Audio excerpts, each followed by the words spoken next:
Hi, my name is Takumi.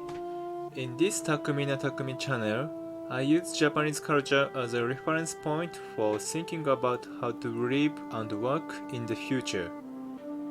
In this video, I would like to introduce you to Japanese Zen. So let's get started. Today's theme is the third topic. How did Zen take root in Japan?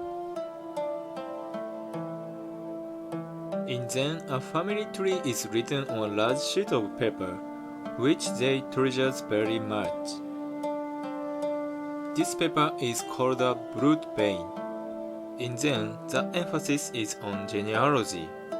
This is because there is a strong belief that it is the master's role to judge whether one has attained enlightenment or not, and that one can only become a successor by receiving a seal from the master, which is a proof of enlightenment.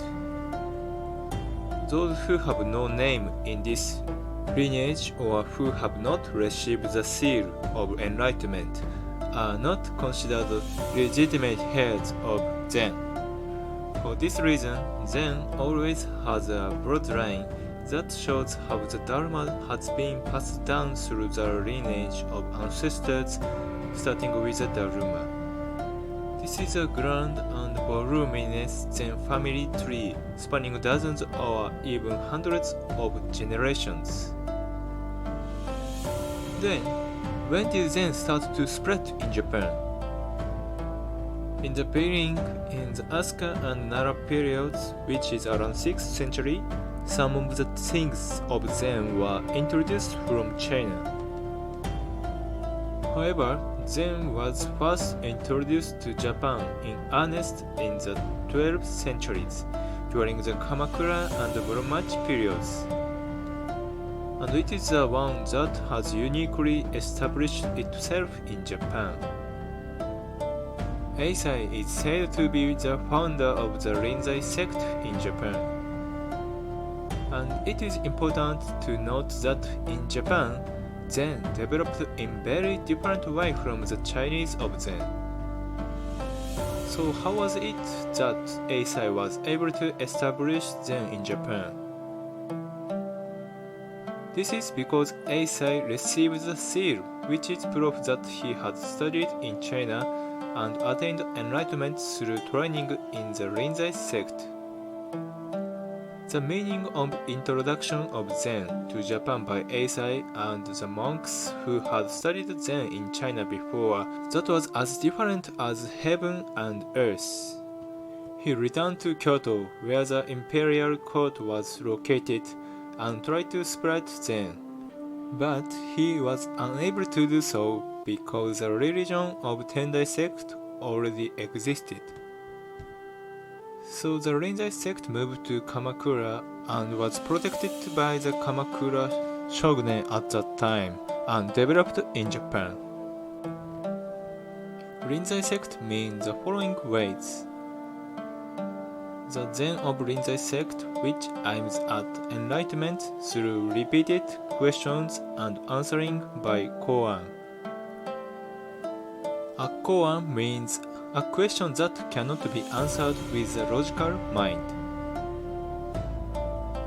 It was at this time that Eisai brought tea from China to Japan to spread the custom of tea ceremony. Tradition has it that Eisai cured the hangover of the general with tea, and tea, which was only aristocratic culture in China, became a civic culture in Japan. And more than 30 years later, Dogen founded the Soto sect. Dogen believed that it was through the Zen that the Dharma attained enlightenment, and that the Zen is the foundation of Buddhism and spreads the practice of the Zen. Soto sect means the following. Zen meditation against the wall in silence. We call it Shikandaza. The next story will be a developmental version, so please watch it only if you are interested. The topic is what is the difference between Rinzai and Soto Zen. In considering the difference between Rinzai and Soto sects, the two concepts of Kanna Zen and Moksho Zen are needed to understand this. Kanna Zen is a practice of thinking through Zen problems and aiming for enlightenment. This applies to Rinzai sect. Silent meditation is just doing the Zen without asking for anything. This applies to Soto sect. In other words, it's the difference between thinking and practicing or not. Rinzai sect aims at gradual enlightenment by thinking slowly.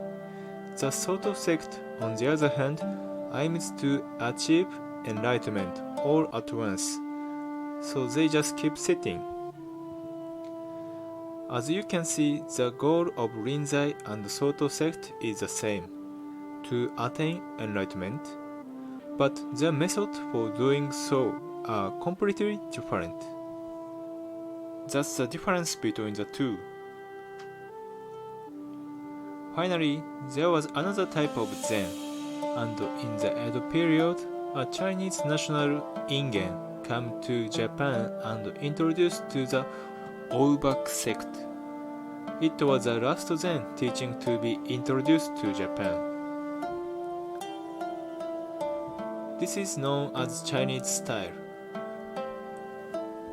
As above, there are three types of Zen in Japan: Rinzai, Soto, and Oubak. All of the Zen sect belong to the lineage of Master Daruma and have continued to this day as sects that have inherited the Dharma of Master Daruma. In Japan, Soto sect has largest number of members of each sect. The background of Zen's popularity in Japan is there was a lot of war at the time, so Zen has become an important tool for understanding the true nature of things. And Zen continue to have strong influence on scholars and elites in their thinking and behavior. Since then, Zen Temples have been built all over Japan, and in Kyoto, the seat of the Muromachi shogunate, 5 mountains, topped by Nanzen, have prospered. Also, Zen-based cultural arts such as ink painting, calligraphy, and gardening, as well as practice and thoughts, flourished and eventually led to the tea ceremony. In this way, Zen also formed the backbone of Japanese culture. This is the end of this movie. Thank you very much for your attention. The next topic is the Zen Practice. Please watch the next video as well. It will be fun. You can also follow me on Instagram to review the Japanese culture you learned through this channel. またね、バイバイ。